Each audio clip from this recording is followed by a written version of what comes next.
আমন্ত্রণ চ্যানেল 24 এর বিকেল 4টার খবরে শুনছিলেন সিলন ফ্যামিলি ব্লেন্টি সংবাদ শিরোনাম। আপনাদের সঙ্গে আছি আমি নাবিলা সোহার। দুবাইয়ে গ্রেফতার হয়েছেন সাবেক পুলিশ মহাপরিদর্শক বেনজির আহমেদ। দুদকের মামলায় ইন্টারপোলের সহযোগিতায় তাকে গ্রেফতার করে দুবাই পুলিশ। সংসদের 300 বিধিতে দেয়া বিবৃতিতে এই তথ্য নিশ্চিত করেছেন স্বরাষ্ট্রমন্ত্রী সালাউদ্দিন আহমেদ। বলেন 12 জুন ইমেইলের মাধ্যমে সংযুক্ত আরব আমিরাত সরকার বেনজিরের গ্রেফতারের খবর আনুষ্ঠানিকভাবে বাংলাদেশকে জানিয়েছে। তাকে অতি দ্রুতই বাংলাদেশে ফিরিয়ে আনা হবে বলেও জানান স্বরাষ্ট্রমন্ত্রী।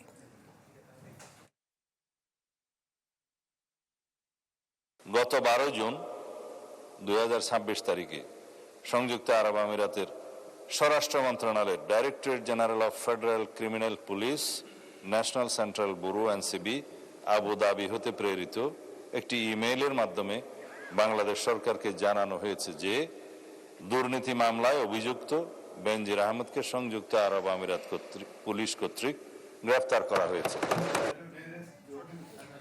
দর্শক, এই বিষয়ে আরও জানাতে চ্যানেল 24 এর নিউজ রুম থেকে সরাসরি যুক্ত হচ্ছেন সহকর্মী ফয়সাল হোসেন। ফয়সাল, বেনজির আহমেদের গ্রেফতার এবং তাকে ফিরিয়ে আনা নিয়ে কি তথ্য আছে আপনার কাছে, একটু বিস্তারিত জানাবেন।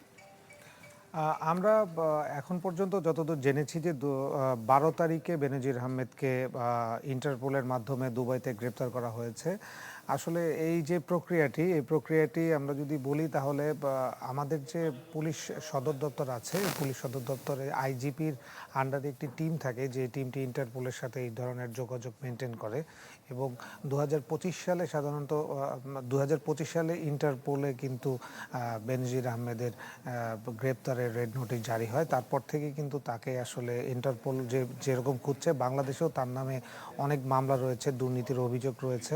তো সবশেষ যেটা জানা গেছে যে 12 তারিখে দুবাইতে তাকে ইন্টারপোল ধরেছে এবং তাকে বাংলাদেশে ফিরিয়ে নিয়ে আসার জন্য একটি যে প্রক্রিয়া, এই প্রক্রিয়াটা পুলিশ হেডকোয়ার্টারের যে আইজিপির আন্ডারে যে ইন্টারপোলের সেলটি আছে তাদের মাধ্যমেই করা হবে। দুবাইয়ের সাথে আমাদের একটি বন্দি বিনিময় চুক্তি আছে এবং আমরা এই বন্দি বিনিময় চুক্তির মাধ্যমে দুবাইয়ের সাথে কথা বলে এটা পুলিশের সহায়তায়, অর্থাৎ বাংলাদেশ পুলিশের ইন্টারপোলের যারা কাজ করে থাকে তাদের সহায়তায় এটা বেনজির আহমেদকে দেশে ফিরিয়ে আনা সম্ভব। কিন্তু এটির জন্য একটি প্রক্রিয়া মেনটেন করতে হবে এবং এটিতে একটি সময় হয়তো লাগবে। আরেকটি বিষয় যে বেনজির আহমেদ কিন্তু বাংলাদেশের বিগত সরকারের সময় কিন্তু অনেক প্রভাবশালী একজন পুলিশ কর্মকর্তা ছিলেন। তিনি 2015 সালে কিন্তু র্যাবের দায়িত্বে ছিলেন এবং র্যাবের মহাপরিচালক ছিলেন এবং এই র্যাবের দায়িত্বে থাকা অবস্থায় কিন্তু বিভিন্ন ধরনের মানবাধিকার লঙ্ঘনের দায়ে 2021 সালে কিন্তু তাকে স্যাংশন দেয় যুক্তরাষ্ট্র। এছাড়াও কিন্তু তার বিরুদ্ধে নানা ধরনের অভিযোগ রয়েছে। তিনি 2020 সাল থেকে 2022 সাল পর্যন্ত আইজিপির দায়িত্বে ছিলেন এবং তখন যে নির্বাচন হয়েছিল সেই নির্বাচনেও তার একটি প্রশ্নবিদ্ধ অবস্থান ছিল। এর আগে তিনি ডিএমপি কমিশনার ছিলেন এবং দীর্ঘ সময় তিনি তার প্রভাবের মাধ্যমে দলীয় বিভিন্ন কাজ করেছেন আওয়ামী লীগের হয়ে। এই ধরনের বিভিন্ন অভিযোগ রয়েছে তার বিরুদ্ধে। বাংলাদেশের সম্পদের পাহাড় রয়েছে তার, বিদেশে দুবাইতে তার ব্যবসা প্রতিষ্ঠান এবং বাংলাদেশেও তার হিউজ ব্যবসা প্রতিষ্ঠানের আমরা অভিযোগ এরই মধ্যে গণমাধ্যমে দেখেছি। তো এখন যেহেতু তাকে গ্রেপ্তার করা হয়েছে, তো আজকে সংসদে স্বরাষ্ট্রমন্ত্রী কথা বলেছেন তাকে দ্রুত ফিরিয়ে আনার ব্যাপারে বাংলাদেশের স্বরাষ্ট্র মন্ত্রণালয় এবং পররাষ্ট্র মন্ত্রণালয় থেকে হয়তো যোগাযোগ করা হবে। কিন্তু এটি আসলে একটু সময় সাপেক্ষ ব্যাপার। আমরা দেখি কতদিন লাগে বেনজির আহমেদকে ফিরিয়ে আনতে। ফয়সাল, আপনাকে অনেক অনেক ধন্যবাদ। দর্শক, বেনজির আহমেদের গ্রেফতার হওয়ার বিষয় নিয়ে নিউজ রুম থেকে যুক্ত হয়ে গুরুত্বপূর্ণ তথ্য জানাচ্ছিলেন সহকর্মী ফয়সাল হোসেন।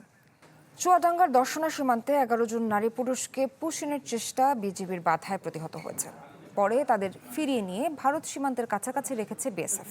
জানা যায়, ভোর রাতে 76 থেকে 77 পিলার দিয়ে 11 জনকে পুশিনের চেষ্টা করে বিএসএফ। এ সময় টহলরত বিজিবি তাদের প্রতিহত করে। পরে তাদের ভারত সীমান্তের কাছাকাছি নিয়ে যায় বিএসএফ। এদের মধ্যে 8 জন পুরুষ ও 3 জন নারী।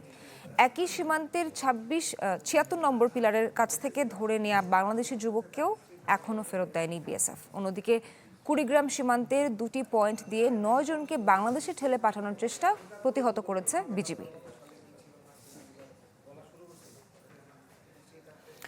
শিশু রামিসা ধর্ষণ ও হত্যা মামলায় মৃত্যুদণ্ডের রায়ের বিরুদ্ধে আসামিদের জেল আপিল শুনানির জন্য গ্রহণ করেছেন হাইকোর্ট। এদিকে বিশেষ বেঞ্চে শুরু হয়েছে নারী ও শিশু নির্যাতনের চাঞ্চল্যকর মামলার কার্যক্রম। অ্যাটর্নি জেনারেল জানান, মাগুরার শিশু আসিয়া হত্যায় দ্রুত বিচার নিষ্পত্তির আবেদন করেছেন তিনি। সম্প্রতি বেড়েছে শিশু ধর্ষণ ও নারী নির্যাতনের মামলা। রামিসা হত্যাকাণ্ড যেন এরই প্রমাণ। গেল 7 জুন এ মামলায় স্ত্রীসহ সোহেল রানাকে মৃত্যুদণ্ড দেন বিচারিক আদালত। বৃহস্পতিবারই এ নিয়ে জেল আপিল করে ফাঁসির দণ্ডপ্রাপ্ত 2 আসামি। রোববার এই 2 জেল আপিল শুনানির জন্য গ্রহণ করেন হাইকোর্ট। যে আপিলে নিজেকে দোষী উল্লেখ করে ক্ষমা চান 2 আসামি। কারা তত্ত্বাবধায়কের মাধ্যমে সুপ্রিম কোর্টের হাইকোর্ট বিভাগে তারা আপিল দায়ের করেছেন, যেটাকে আমরা জেল আপিল বলি। আদালত বলেছে জেল আপিল মঞ্জুরি আদেশটি তারা সেকশনে পাঠিয়ে দেবেন এবং আমরা প্রত্যাশা করি সেটি যাওয়ার পরেই রামিসা হত্যা মামলার মৃত্যুদণ্ড রেফারেন্স শুনানির জন্য প্রস্তুতির কাজটা অনেক দূর এগিয়ে যাবে। পেপারবুক। এদিকে চাঞ্চল্যকর শিশু নির্যাতনের মামলা নিষ্পত্তিতে প্রথমবারের মতো হাইকোর্টে হওয়া বিশেষ বেঞ্চের কার্যক্রম শুরু হয়েছে, যেখানে মাগুরার শিশু আসিয়া ধর্ষণ ও হত্যায় হাইকোর্টে দ্রুত বিচার নিষ্পত্তির আবেদন করেছেন অ্যাটর্নি জেনারেল। রাষ্ট্রের পক্ষ থেকে এই মামলাগুলোর শুনানি এবং নিষ্পত্তিতে আমরা কোনো রকম মুলতবি গ্রহণ করব না।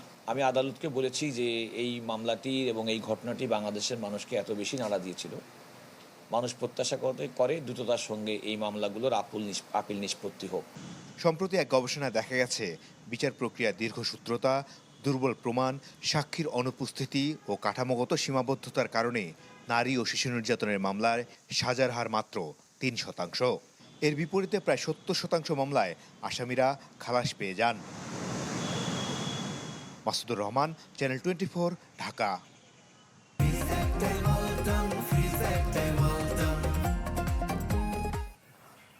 খুলনার দৌলতপুরে ফজরের নামাজের সময় মসজিদে ঢুকে গুলি করেছে সন্ত্রাসীরা। এ সময় 2 জন গুলিবিদ্ধ হন। পুলিশ জানায়, ভোরে পশ্চিম কাশীপুর বিদ্যুৎ কেন্দ্রের জামে মসজিদে ফজরের নামাজ চলছিল।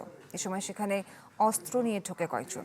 লোকমান হাকিম নামে একজনকে লক্ষ্য করে এলো পাতারি গুলি ছোড়ে তারা। এ সময় লোকমান সহ 2 জন গুলিবিদ্ধ হন। পরে তাদের নেওয়া হয় স্থানীয় হাসপাতালে। চিকিৎসক জানিয়েছেন, লোকমানের মাথায় গুরুতর আঘাত লেগেছে। উন্নত চিকিৎসার জন্য ঢাকায় পাঠানো হয়েছে। অপরজনকে মেডিকেলে ভর্তি করা হয়েছে। তবে কী কারণে এমন হামলা সে বিষয়ে সুস্পষ্ট তথ্য দিতে পারেনি আইনশৃঙ্খলা বাহিনী।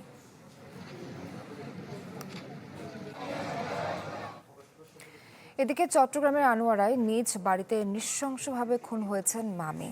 গুরুতর আহত অবস্থায় উদ্ধার করা হয়েছে 5 বছরের এক শিশুকে।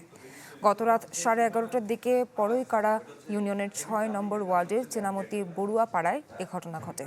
প্রতিবেশী সুরভি বড়ুয়া জানান, চিৎকার শুনে বেরিয়ে দেখেন অ্যানি বড়ুয়া এবং তার ছেলে পিয়াস বড়ুয়া ঘরের দরজায় রক্তাক্ত অবস্থায় পড়ে আছে।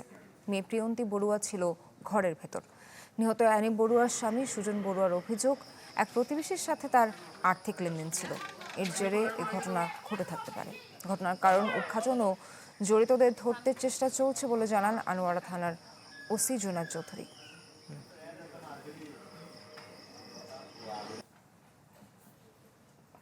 দর্শক, বিরতি নিচ্ছি। বিকেল 4টার খবরে ফিরছে একটু পর, সঙ্গে থাকবেন। জিয়াউর রহমানের কর্ম তাকে কেবল রাষ্ট্রনায়কই নয়, মহানায়কের আসনে প্রতিষ্ঠা করেছে। জাতীয় প্রেস ক্লাবে এক আলোচনায় এই কথা বলেন বিএনপি মহাসচিব Mirza Fakhrul Islam Alamgir. We have seen it in the last regime কিভাবে চাটুকারিতা হয়েছে। আমি আশা করব যে এখন আপনারা সেখান থেকে বেরিয়ে এসছেন, লড়াই করেছেন, যুদ্ধ করেছেন এর বিরুদ্ধে। নিঃসন্দেহে আপনারা ভালোভাবে কাজে লাগান, আমরা আপনাদের সঙ্গে আছি। রাষ্ট্র যদি ওই রাষ্ট্রনায়কের নেতৃত্বে গণমাধ্যমের প্রধান পৃষ্ঠপোষকে রূপান্তরিত না হয়, তাহলে অন্য যত গুণী থাকুক না কেন তার পক্ষে রাষ্ট্রনায়ক হওয়া সম্ভব হতে পারে না। সংস্কারের প্রতিশ্রুতি দিয়ে জনগণের সাথে দ্বিচারিতা করছে সরকার। জাতীয় প্রেস ক্লাবের সেমিনারে এমন অভিযোগ করেছেন জামায়াতের সেক্রেটারি জেনারেল মিয়া গোলাম পরওয়ার। এই সংস্কারের পক্ষে হাতে ভোট যদি প্রধানমন্ত্রী দেন, তার অর্থ হল উনি তো মেনে নিয়েছেন, আবার এখন কেন না বলছেন? একটা দেশের হেড অফ দ্য গভর্নমেন্টের যদি এই চরিত্র হয় যে কথা একবার বলে আবার উল্টে দেয়া, তার কাছে জাতি কি আশা করবে? সেই জন্য লক্ষ্য রাখবেন, ওনারা জুলাই সনদ মানবো বলে, কিন্তু গণভোটের রায় মানবো এই কথা কিন্তু একদিনও বলে নাই। হাম উপসর্গে ময়মনসিংহ ও সিলেটে আরও 2 শিশুর মৃত্যু হয়েছে। গেল 4 জুন থেকে হাম উপসর্গ নিয়ে আইসোলেশনে ওয়ার্ডে ভর্তি ছিল শিশুটি। এই নিয়ে ময়মনসিংহ মেডিকেলে এখন পর্যন্ত 51 শিশু মারা গেছে। অন্যদিকে সিলেট শহীদ শামসুদ্দিন আহমদ হাসপাতালে চিকিৎসাধীন অবস্থায় মারা গেছে আরও এক শিশু। এ নিয়ে সিলেট বিভাগে হামে 69 জনের মৃত্যু হয়েছে। পশ্চিমবঙ্গের রাজনীতিতে তৃণমূল কংগ্রেসের বিরুদ্ধে তীব্র হচ্ছে বিদ্রোহের আগুন। 20তম সদস্য হিসেবে তৃণমূলের বিদ্রোহী গোষ্ঠীতে যোগ দিয়েছেন দলের দাপুটে নেতা ও লোকসভার সাবেক সংসদীয় দলনেতা সুদীপ বন্দ্যোপাধ্যায়। সুদীপ বন্দ্যোপাধ্যায়কে সংসদীয় দলনেতার পদ থেকে সরিয়ে প্রথমে কাকলি ঘোষ, পরে কল্যাণ বন্দ্যোপাধ্যায়কে দায়িত্ব দেয় এই বিদ্রোহের সূত্রপাত। এতে লোকসভায় তৃণমূলের বর্তমান আসন সংখ্যা কমে দাঁড়িয়েছে মাত্র 8টিতে। অন্যদিকে রাজ্যের বিধানসভাতেও মমতার দলের বিদ্রোহী বিধায়কের সংখ্যা 58 থেকে বেড়ে 64 জনে গিয়ে ঠেকেছে। কেন্দ্রীয় পার্লামেন্টের উচ্চকক্ষ রাজ্যসভা থেকেও তৃণমূলের 4 জন সাংসদ পদত্যাগ করেছেন। নির্বাচনে পরাজয়ের পর মমতা বন্দ্যোপাধ্যায় ও তার ভাইপো অভিষেকের বিরুদ্ধে অভিযোগ তুলে দল ছাড়তে শুরু করেন নেতাকর্মীরা।